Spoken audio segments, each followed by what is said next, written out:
ماں کی طرف دیکھ کر کے کم از کم اپنے آپ کو بچا لے گی، اپنی اصلاح کر لے گی، تو بچوں کی تربیت اور تعلیم کے لیے ماں کو وقت نکالنا ہوگا۔ آج ہماری بہت ساری مائیں موبائل میں مشغول ہو چکی ہے، موبائل میں مشغول اتنی ہو چکی ہے جس کی کوئی حقیقت دور دور تک وہ اپنے بچوں کی تعلیم میں بہت کوتاہ نظر آتی ہے۔ موبائل میں ایسی مشغول ہے، بچہ دودھ پیتا ہے، علماء لکھتے ہیں اور تذکرہ کرتے ہیں دودھ پلاتے ہوئے ماں بچوں کے اندر اچھی تاثیر ڈال سکتی ہے، تو دودھ پلاتے ہوئے ماں کو چاہیے ان کے سامنے ذکر و اذکار کرے، دین کی باتیں کرے، تعلیم کی باتیں کرے، اللہ کی باتیں کرے، تاکہ بچے کے ذہن کے اندر وہ چیز جائے جو ضرورت ہے۔ ایک بات اور کلیاتی میں بات ختم کرتا ہوں کہ یہ اگر ابھی بوتل بھری ہوئی اسے خالی کر لیا جائے، اس میں جو چیز بھری جائے گی وہ چیز کے اندر رہے گی۔ بچہ خالی ذہن ہے، بچہ خالی ہے، ماں اس کے اندر جو چیز بھرے گی، اچھائی بھرے گی تو اس کے اندر اچھائی بھر جائے گی۔ اگر ماں گندگی بھرے گی تو اس کے اندر گندگی بھرے گی۔ اگر ماں اس کے اندر ایسی چیزوں کو بھرے گی جس کا ہمارے دین سے کوئی تعلق نہیں ہے، آج جس کا ہمارے شریعت سے کوئی تعلق نہیں ہے، ایسی چیزیں بھرے گی اور دیکھ کر کے نہ جانے کیسے کیسے الفاظ، میوزک، گانے، موسیقی، ایسی چیزیں جو ہمیں شرک تک لے جانے والی ہے اور ہمیں دین اسلام سے دور کرنے والی ہے، اگر ایسی چیزیں ہماری مائیں کے سامنے سنے گی یا بولے گی، پڑھے گی، دیکھے گی تو وہ چیز کے اندر آئے گی اور بچہ بگڑتا جائے گا۔ تو ضرورت اس بات کی ہے کہ ماں کو اپنے بچوں کی بہترین تعلیم کا انتظام کرنا چاہیے اور ان کو اچھی تعلیم دینی چاہیے، جتنا ممکن ہو سکے ماں اپنے بچوں کی تعلیم کے لیے اپنا وقت لگائے۔ اور میں آخر میں ذمہ داران پروگرام کا شکریہ ادا کرتا ہوں اور جمعیت اہل حدیث ملت نگر کا شکریہ ادا کرتا ہوں کہ انہوں نے آج کے سارا پروگرام میں مجھے مدعو کیا اور چند کلمات آپ نے بولنے کے لیے مجھے مکلف کیا۔ اللہ تعالیٰ ہم تمام کی محنت قبول فرمائے اور مکتب اسلام کے ساتھ ہمیں جڑے رہیں اور ایسے ہی جمعیت کے ساتھ، جماعت کے ساتھ جڑ کر کے دین کی تعلیم کو عام کرتے رہیں، تاکہ دنیا کے اندر سے جو خرافات ہے، فتنے ہیں، فساد ہے، برائیاں ہیں، وہ ساری کی ساری ختم ہو جائے اور اللہ رب العالمین کا دین غالب آ جائے اور ہر بچہ کونے کونے تک ہمارا یہ دین کا پیغام جو ہے اللہ کے فضل و کرم سے، سوشل میڈیا کی طاقت سے اللہ تعالیٰ پہنچا رہا ہے۔ اور ہمیں بھی چاہیے کہ ہم صرف اپنے تک محدود نہ رکھیں، اسے آگے بھی بھیجیں، کیونکہ ہم جتنا شیئر کرتے ہیں، جتنا وائرل کرتے ہیں، وہ چیز اتنی زیادہ وائرل ہوتی ہے۔ ہم خود بھی اس کو دیکھیں، اپنے احباب کو دکھائیں، اپنے دوستوں کو دکھائیں اور جتنا ممکن ہو جتنا آپ زیادہ شیئر کریں گے، آگے بھیجیں گے، وہ چیز اتنی زیادہ آگے بڑھتی ہے۔ اور ہو سکتا ہے ہم جن تک اپنی تعلیم پہنچانا چاہتے ہیں ان تک بھی وہ تعلیم پہنچ جائے۔ اور اللہ کے رسول کا جو فرمان ہے کہ قیامت سے پہلے ہر گھر کے اندر دین پہنچ جائے گا، تو اسی ذریعے سے ہم پہنچا سکتے ہیں۔ لیکن ہمیں بھی کوشش کرنی ہوگی، ہر اعتبار سے ہر ممکن کوشش ہر نوجوان کو دین کے لیے کرتے رہنا چاہیے۔ اللہ تعالیٰ تمام مسلمانوں کو بہتر سے بہتر کام کی توفیق عطا فرمائے، تمام ماؤں کو اپنے بچوں کی تعلیم کی فکر کرنے کی توفیق عطا فرمائے، انہیں تعلیم سے آراستہ کرنے کی توفیق عطا فرمائے۔ اللہ تعالیٰ ہمارے بیٹھنے سننے کو قبول فرمائے اور اللہ تعالیٰ ہم تمام کو عمل کی توفیق عطا فرمائے۔ آمین۔ السلام علیکم ورحمۃ اللہ وبرکاتہ۔ جزاک اللہ خیر و بارک اللہ فیک۔ 10 بجنے میں صرف 10 منٹ باقی ہیں۔ شیخ محترم عباس سنابلی حفظ اللہ سے گزارش کروں گا کہ آپ مختصر وقت میں وقت پر اپنی بات مکمل کرنے کی کوشش کریں۔ السلام علیکم ورحمۃ اللہ وبرکاتہ۔ الحمد للہ رب العالمین والصلاة والسلام علی رسولہ محمد وآلہ واصحابہ اجمعین، اما بعد۔ اعوذ باللہ من الشیطان الرجیم، بسم اللہ الرحمن الرحیم۔ قل هل يستوي الذين يعلمون والذين لا يعلمون۔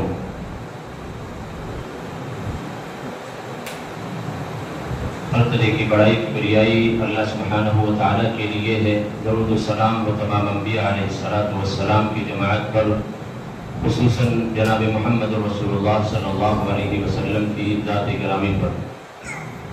وقت بہت ہی کم ہی ہے، انشاءاللہ میں کوشش کروں گا کہ کم وقت میں زیادہ باتیں نقاط کی شکل میں آپ کے سامنے رکھ دوں۔ تفصیل کا اب موقع نہیں رہا، تو سب سے پہلے میں اپنی بات کی شروعات شیخ الاسلام ابن تیمیہ رحمہ اللہ کے قول سے کروں گا، کیونکہ مجھے جو موضوع دیا گیا ہے وہ یہ ہے کہ تعلیم سے دوری کے نقصانات۔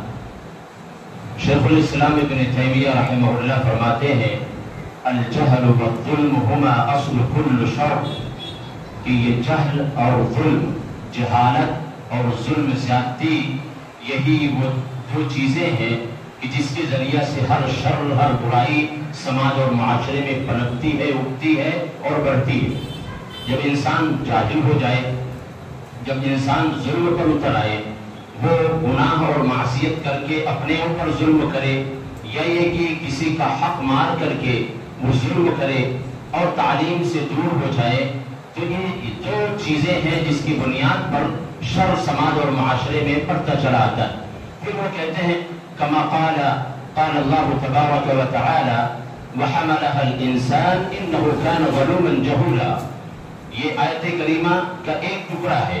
اس سے پہلے رب کائنات نے کہا کہ ہم نے اپنی نعمتوں کو نازل کیا زمین پر، پہاڑ پر اور چند مخلوقات پر، کسی نے قبول نہیں کیا، اسے قبول کیا تو انسان نے قبول کیا۔ حقیقت میں یہ بہت ہی ظالم ہے اور جاہل ہے۔ ہم نے اللہ رب العالمین کی نعمت کو، یعنی نعمت اسلام کو قبول کر لیا کہ ہم اس کی فرما برداری کریں گے، لیکن حقیقت میں ہم اس کا علم نہ حاصل کرنے کی بنیاد پر عملی میدان میں بہت ہی کوتاہ نظر آتے ہیں۔ اب آئیے ان کے شاگرد رشید حافظ ابن قیم رحمہ اللہ نے جو اس قول کو نقل کرنے کے بعد یہ واضح کیا ہے کہ جہل اور ظلم ہے کیا۔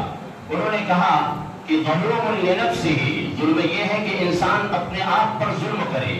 کیسے؟ جیسا کہ ہم نے ذکر کیا کہ وہ معصیت کر کے، گناہ کر کے، شرک میں جا کر کے، بدعات میں جا کر کے، رب العالمین کی اطاعت و فرما برداری، اتباع رسول کو چھوڑ کر کے تقلید میں جا پھنسے، تو وہ انسان اپنے آپ پر ظلم کر رہا ہے۔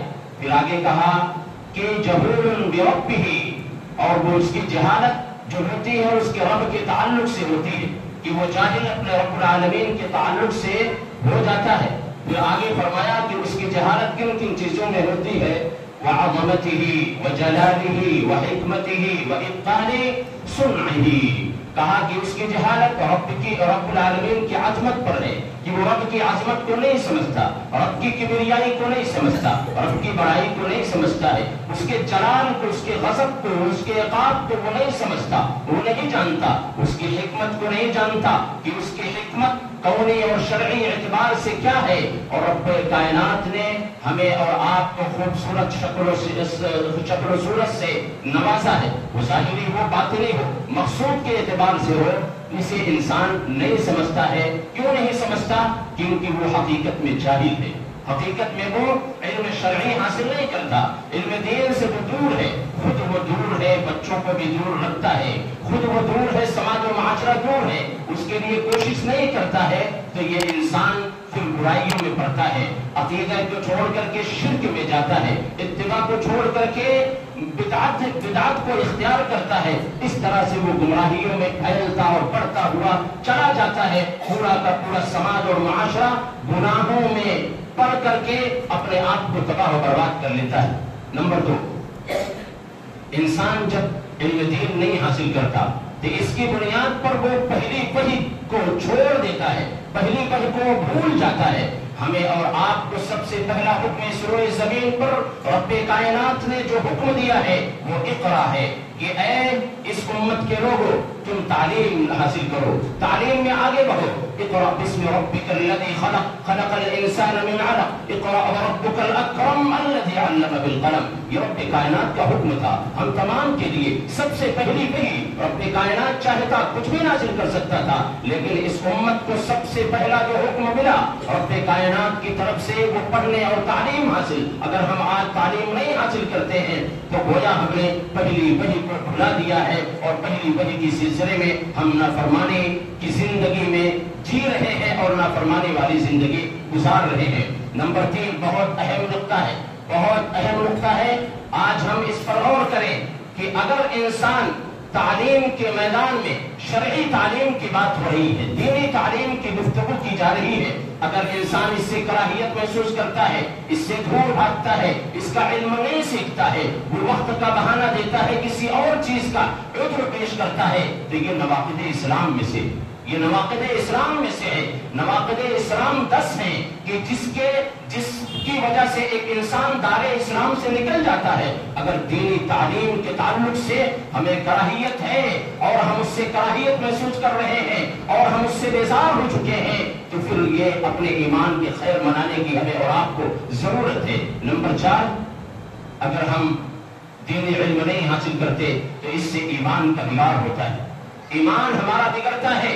جس کے پاس علم نہ ہو رب العالمین کا، جس کے پاس علم نہ ہو توحید کا، عقیدے کا، جس کے پاس علم نہ ہو ربوبیت کا، الوہیت کا، اسماء و صفات کا، جس کے پاس علم نہ ہو رسالت کے تقاضوں کا، جس کے پاس علم نہ ہو سنت کی اہمیت و افادیت کا، تو پھر انسان اپنے ایمان کو وہ بگڑ جاتا ہے، اس کا ایمان ضائع ہو جاتا ہے، اس کا ایمان کمزور سے کمزور تر ہو جاتا ہے۔ اور آج یہ انسان کے اندر ایمانی کمزوری ہے کہ انسان نماز کو اہمیت نہیں دیتا، جھوٹ بولتا ہے، اس کے تعلق سے فکر نہیں کرتا، انسان سود اور بیعت میں پڑھ کر کے کاروبار کو بڑھاتا چلا جا رہا ہے۔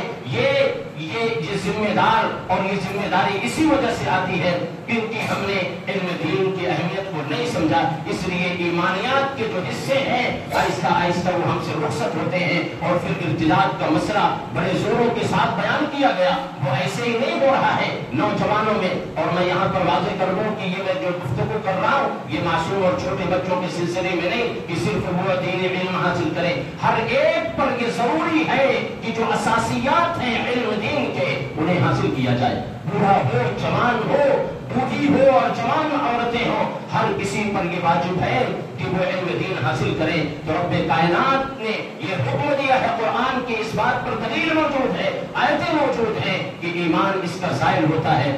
آج لڑکیاں اسی لیے جب وہ ایمان کے اعتبار سے مضبوط نہیں، رب العالمین کی محبت ان کے دلوں میں نہیں بسایا گیا، ان نوجوانوں کے دلوں میں رب العالمین کی محبت نہیں بسائی گئی، تو آج ادھر ادھر چکر مار کر کے، نگاہیں مار کر کے، رب العالمین کی محبت کو قربان کر کے وہ کسی اور کے پیار میں فدا ہو کر کے نکل جاتی۔ یہ ایمان کی کمزوری ہے، ہم نے کوئی فاؤنڈیشن نہیں کیا، ہم نے کوئی لکیر ایمان کے، اسلام کے عقیدے کی نہیں کھینچی، تو آج وہ بھاگتے ہوئے کوئی ان کے اندر کمزوری اور کوئی ضعف نہیں محسوس کرتی، وہ نکل جاتے ہیں اور نکلتی چلی جاتی ہیں، عورت ہو یا مرد ہو، بچیاں ہو یا بچے ہو، ہر کوئی آسانی کے ساتھ اسے قبول کرتا ہے۔ جب ان کے دل میں اللہ رب العالمین کے تعلق سے علم ہوتا تو جس طریقے سے سمیہ نے قربان کر دیا اپنے آپ کو، جس طریقے سے صحابہ کرام نے ایمان کے لیے قربان کر دیا اپنے آپ کو، لیکن کسی طریقے سے ان کے اندر مداہنت، کوئی کمزوری، کوئی لالچ، کوئی کمپرومائز کا مسئلہ نہیں آیا۔ کیوں؟ اس لیے کیونکہ ان کے سامنے رب العالمین سب سے اہم، رب العالمین کی محبت سب سے اہم، رسول اکرم صلی اللہ علیہ وسلم کی اتباع سب سے اہم، ان کے پاس یہ علم موجود تھا، اس لیے ان تمام چیزوں کا انکار کر دیا۔ رب کائنات اسی چیز کو کہتا ہے، شہد اللہ انہ لا الہ الا هو والملائکۃ واولو العلم قائما بالقسط۔ ایمان کی گواہی کون دیتا ہے؟ ایمان کی گواہی فرشتے دیتے ہیں اور اہل علم دیتے ہیں۔ ایمان کی گواہی جن کے پاس علم ہو وہ دیا کرتے ہیں، جن کے پاس علم نہیں ہوتا ہے تو ایمان کی گواہی نہیں دیا کرتے ہیں، کیونکہ ان کے پاس اس کی اہمیت اور افادیت کا کوئی تصور نہیں پایا جاتا ہے۔ اسی طریقے سے پانچویں چیز، علم کے بغیر خیر سے زیادہ انسان شر اکٹھا کرتا ہے، شر اکٹھا کرتا ہے۔ حسن بصری نے اس بات کو نقل کیا ہے، کہا کہ اگر کسی کے پاس علم نہیں ہے، علم کے بغیر وہ راہ راست سے ہٹک جاتا ہے، کسی دوسرے ڈگر پر چل دیتا ہے، اور اگر علم نہیں ہے تو وہ ما یفسد اکثر مما یصلح، وہ اصلاح سے زیادہ، خیر سے زیادہ شر بڑھاتا ہے۔ اس لیے علم دین ضروری ہے۔ اسی طریقے سے چھٹی چیز، جب اگر کسی کے پاس علم نہ ہو تو اس کا اعمال ضائع و برباد ہو جاتا ہے، وہ ہر چیز کو نیکی سمجھ کر کے کرتا رہتا ہے، کسی کو دیکھا کہ یہ اچھا لگ رہا ہے وہ کر گزرتا ہے، وہ یہ نہیں دیکھتا کہ یہ بدعت ہے، خلاف شرع ہے، یہ کیا ہے، اس پر وہ نظر نہیں ڈالتا ہے، بلکہ وہ کرتا چلا جاتا ہے. قل هل ننبئكم بالاخسرین اعمالا الذین ضل سعیهم فی الحیاۃ الدنیا. یہ اللہ رب العالمین نے رسول اکرم صلی اللہ علیہ وسلم سے کہا کہ ان سب کو بتاؤ، اگر یہ اس گمان میں ہے کہ یہ بہت بہتر عمل کر رہے ہیں تو یہ سارے کے سارے اعمال وہ ہیں جو ان کو تباہ و برباد کرنے والے ہیں. ساتویں چیز یہ ہے کہ انسان کے پاس علم نہیں ہوتا تو وہ رب کائنات کو جھوٹ باندھتا ہے کہ رب کائنات کا یہ حکم ہے، رب نے ہمیں ایسا کرنے کا حکم دیا ہے، رب کی طرف سے اس مسئلے میں یہ گنجائش نکلتی ہے وَأَن تَقُولُوا عَلَى اللَّهِ مَا لَا تَعْلَمُونَ. اگر علم نہیں ہوتا تو رب کائنات پر ایک انسان وہ بات کہتا ہے جو رب کائنات کی طرف کسی بھی صورت میں یہ جائز نہیں کہ اس کی نسبت کی جائے اور رب کائنات کا وہ حکم ہوتا ہے. آٹھویں چیز خشیت الہی سے انسان بیزار ہو جاتا ہے. رب کائنات کا ڈر اور خوف اور تقویٰ اسی کے دل میں ہوتا ہے جس کے پاس علم ہوتا ہے. قل هل يستوي الاعمى والبصير. اور ایک دوسری آیت ہے انما يخشى الله من عباده العلماء. جن کے پاس علم ہوتا ہے رب کی خشیت ان کے اندر ہوتی ہے. جس کے دل میں خشیت ہوتی ہے وہ اطاعت و فرما برداری کرتا ہے. جس کے اندر خشیت نہیں ہوتی وہ رب کائنات کی فرما برداری والی زندگی نہیں گزارتا ہے. اسی طریقے سے نویں چیز یہ ہے کہ یہ جہالت، علم سے ہٹ کر کے جہالت کو اپنانا یہ اندھا فن ہے.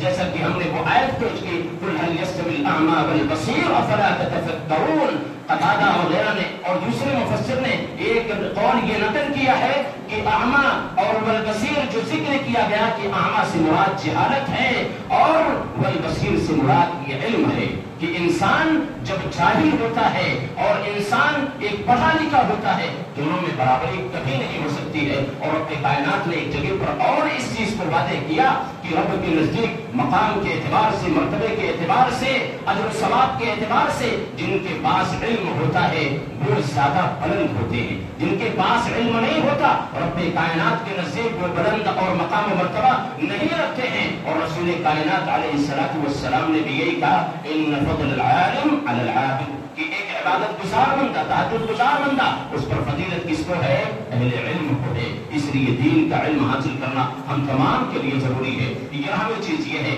کہ اگر جہالت ہے تو یہ موجب جہنم ہے. ایک انسان جب جہالت میں جاتا ہے تو وہ جہنم کے راستے پر جاتا ہے. اللہ تبارک و تعالیٰ فرماتا ہے وَقَالُوا لَوْ كُنَّا نَسْمَعُ وَنَعْقِلُ مَا كُنَّا فِي أَصْحَابِ السَّعِيرِ. جب یہ کہیں گے کہ کاش ہم نے سنا ہوتا، غور فکر کر لیتا، تدبر کرتا، علم حاصل کرتا تو آج ہمیں جہنم میں نہ ڈالا جاتا. اس لیے میرے عزیزوں علم دین حاصل کرو. اگر علم دین نہیں حاصل کرتے ہیں تو اس کے ذریعہ سے ہم گمراہ ہو سکتے ہیں، ہماری نسلیں تباہ و برباد ہو سکتی ہیں، جہنم رسید کی جا سکتی ہے. برہمی چیز یہ ہے کہ جہالت ایک ایسی بیماری ہے کہ جس کا علاج بہت ضروری. اس کے ذریعے سے جس انسان میں جہالت کی بیماری لگ جاتی ہے خود تو تباہ ہوتا ہے، دوسروں کو بھی تباہ کرتا ہے. بہت مشہور حدیث ہے، جابر رضی اللہ تعالی عنہ بیان کرتے ہیں کہ ہم سب سفر میں تھے، ایک شخص کو سر پہ چوٹ آئی، پھر اسی رات میں وہ محترم ہو گیا، جنبی ہو گیا. اس نے لوگوں سے کہا کہ بتایا جائے کیا ہمارے لیے رخصت ہے کہ میں تیمم کر لوں یا غسل کروں. لوگوں نے کہا کہ نہیں، تمہارے لیے رخصت نہیں ہے. اصل پر باقی رہ کر کے لوگوں نے فتوا دے دیا، وہ غسل کر لیا اور وہ انتقال ہو گیا. اللہ کے نبی صلی اللہ علیہ وسلم کے پاس جب یہ بات پہنچی تو آپ صلی اللہ علیہ وسلم نے کہا ان لوگوں نے اسے قتل کیا، اللہ ان کو قتل کرے، اللہ ان کو قتل کرے. پھر نبی علیہ السلام نے جو بات کہی کہا الا سألوا اذا لم يعلموا. ان کے پاس علم نہیں تھا تو کیا ان لوگوں نے پوچھا نہیں، علم نہیں حاصل کیا؟ یعنی بلا علم اگر کوئی فتوا دیتا ہے، بلا علم کسی چیز پر انسان عمل کرتا ہے خود تو ہلاک ہوتا ہے، دوسروں کو بھی ہلاک ہو برباد کر دیتا ہے. کیونکہ علم کے ذریعے سے جہالتیں چھٹ جایا کرتی ہیں، انسان راہ راست پر آ جاتا ہے. پھر ہمیں چیز یہ ہے آسمان و زمین کی مخلوقات کی دعا سے ایک وہ انسان جو علم نہیں حاصل کرتا وہ محروم ہو جاتا ہے. بڑی لمبی حدیث ہے، اختصار کے ساتھ قیس بن کثیر بیان کرتے ہیں کہ دمشق کی ایک مسجد میں ابو دردہ رضی اللہ تعالی عنہ کے ساتھ بیٹھا ہوا تھا. ایک شخص آتا ہے، کہتا ہے میں مدینے سے آیا ہوں، ہم نے سنا ہے کہ آپ کے پاس حدیث رسول ہے، مجھے سنا دیجئے. ابو دردہ نے کنفرم کیا، پوچھا کہ کیا تم تجارت کی غرض سے آئے ہو؟ اس نے کہا کہ نہیں، مدینے سے میں تجارت کی غرض سے نہیں آیا. کہا اور کسی کام سے؟ کہا نہیں، کسی کام سے نہیں، اس ایک حدیث رسول کو لینے کے لیے. مدینے سے دمشق کا سفر ایک حدیث کے لیے. یہ علم کی اہمیت ہے، یہ علم کی فضیلت ہے کہ ہمارے اسلاف میں اس طریقے سے قربانیاں دی ہیں. اس علم دین کو حاصل کرنے کے لیے اپنے پیشاب تک کو صحابہ اسلاف نے پیا ہے اور نہ جانے کیا کیا قربانیاں ہیں جس کی تفصیل کا موضوع نہیں ہے. پھر ابو درداء رضی اللہ تعالی عنہ نے کہا کہ اللہ کے نبی صلی اللہ علیہ وسلم نے فرمایا کہ جو علم دین کی طلب میں نکلتا ہے رب العالمین اسے جنت کی راہوں میں سے کسی راہ پر لگا دیتا ہے. فرشتے اس کی عزت و تکریم کے لیے اپنے پروں کو بچھا دیتے ہیں. اور پھر اللہ کے نبی نے کہا کہ سنو, اللہ کے نبی صلی اللہ علیہ وسلم کی حدیث نے یہ بیان کیا, کہا کہ سنو زمین و آسمان کی جتنے بھی مخلوقات ہیں سب اس کے حق میں استغفار اور دعائیں کرتے ہیں. اور یہ بھی جان رکھو کہ کہیں لوگ کنفیوز نہ ہو جائیں کہ یہ دریا یہ سمندر زمین و آسمان سے الگ ہیں جبکہ پانی یہ بہتا ہے زمین پر. لیکن اللہ کے نبی نے الگ سے ذکر کیا کہ سمندر اور دریاؤں کے تہہ میں رہنے والی مچھلیاں بھی اس کے حق میں دعائیں مغفرت کرتی ہیں. پھر کہا کہ یہ جو علماء ہوتے ہیں عابد پر ان کی فضیلت ہے.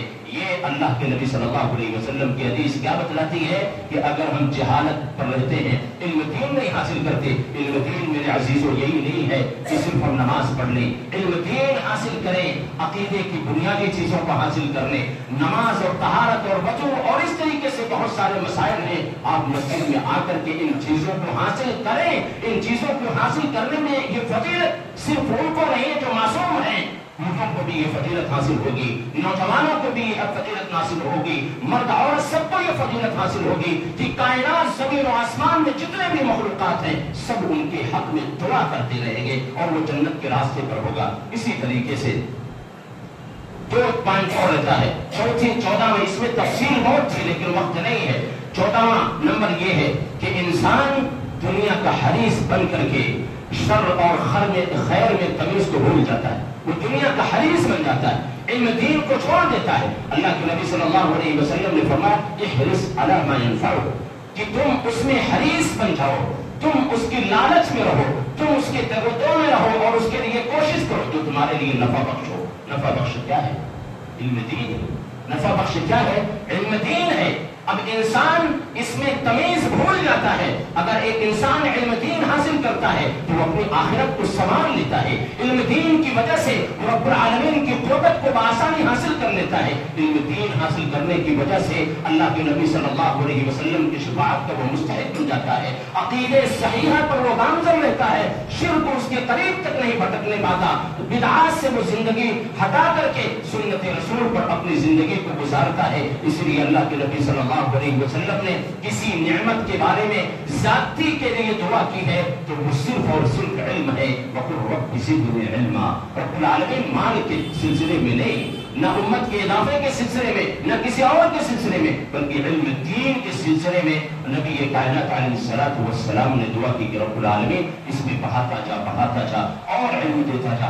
آخری چیز یہ ہے کہ اگر ہم علم دین حاصل نہیں کرتے ہیں تو ہمارا اخلاق, ہمارا کریکٹر, اٹھنا بیٹھنا, آداب زندگی یہ سب متاثر ہوتے ہیں, سب متاثر ہوتے ہیں. والدین کے ساتھ اخلاق کیا ہو, پڑوسی کے ساتھ اخلاق کیا ہو, کسٹمر کے ساتھ اخلاق کیا ہو, سفر کی حالت میں ہمارا اخلاق کیا ہو, آداب زندگی, اٹھنا بیٹھنا, چلنا پھرنا, کھانا پینا اور لائف اسٹائل یہ کیسی ہو, یہ کہاں سے ملے گا, یہ کہاں سے آپ لائیں گے؟ دنیا کی کون سی کتاب ہے؟ رب کائنات نے ہمیں اور آپ کو پیدا کر کے یوں ہی نہیں چھوڑا بلکہ رب العالمین نے اس امت کو, پوری کائنات کو پیدا کرنے کے ساتھ ساتھ قرآن کریم جیسے عظیم کتاب سے نوازا کہ یہ تمہارے لیے ہدایت ہے, یہ تمہاری لائف اسٹائل ہو, یہ تمہارے اخلاق ہو جو اس میں بیان ہوئے ہیں. اور پھر یہی نہیں بلکہ ان کو سکھانے کے لیے, پڑھانے کے لیے, سمجھانے کے لیے رسولوں کا سلسلہ بھی, اور آخری رسول صلی اللہ علیہ وسلم کو بھیج کر کے قرآن کریم کے وہ آیت کہ وَيُزَكِّيهِمْ وَيُعَلِّمُهُمُ الْكِتَابَ وَالْحِكْمَةَ, رسول اکرم صلی اللہ علیہ وسلم کو مبعوث اسی لیے فرمایا تاکہ وہ ہمارا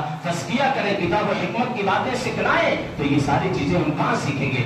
آج بے راہ روی ہے, شادیوں میں بیجا خرچ ہے, یہ سب وجوہات اسی یہی ہیں کہ ہم نے علم دین کو حاصل نہیں کیا. بے پردگی دیکھ لیں, بے پردگی دیکھیں کہ کس طریقے سے عام ہوتی چلی جا رہی ہے. نہ اس کا شوہر, نہ اس کا باپ, نہ اس کا بھائی کوئی اعتراض کرتا ہے, نہ اس پر ذرہ برابر گرا گزرتا ہے, نہ عورتوں میں کوئی شرم و حیا باقی نہیں رہی. آج تو ماشاءاللہ نوز بیش دیکھا ہی ہوگا آپ لوگوں نے, کیا لکھا رہتا ہے نوز بیش میں؟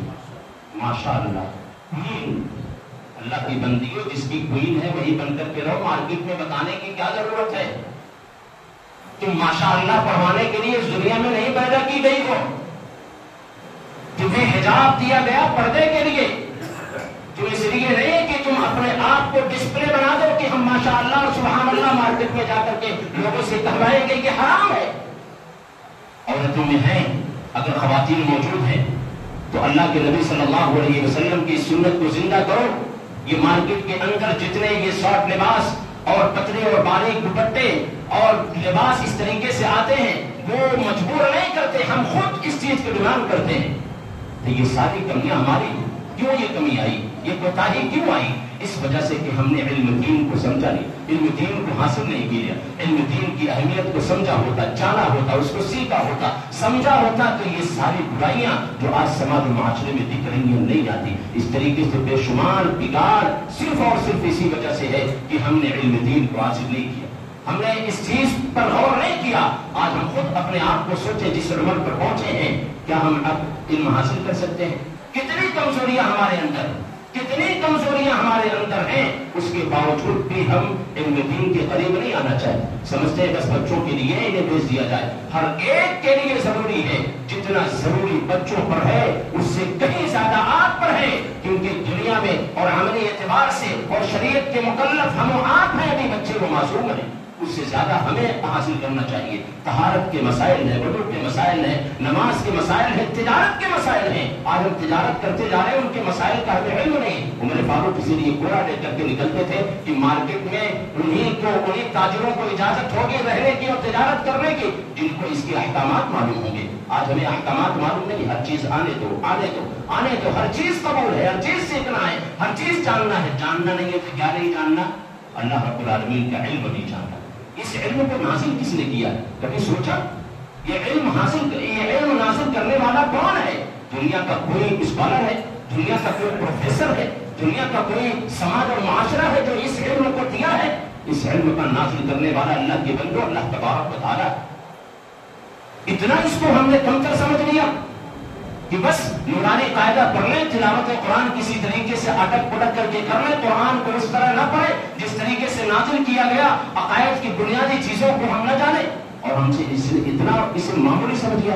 اس علم دین کو حاصل کرنے کے لیے قربانیاں دینی پڑتی اور اس پر اجر و ثواب. رب کائنات سے دعا ہے کہ اللہ تبارک و تعالی ہم تمام کو علم دین کی اہمیت و افادیت کو سمجھنے کے ساتھ ساتھ حاصل کرنے کی توفیق عطا فرمائے. سبحانک اللہم و بحمدک اشہد ان لا الہ الا انت استغفرک و اتوب الیک. السلام علیکم ورحمۃ اللہ وبرکاتہ.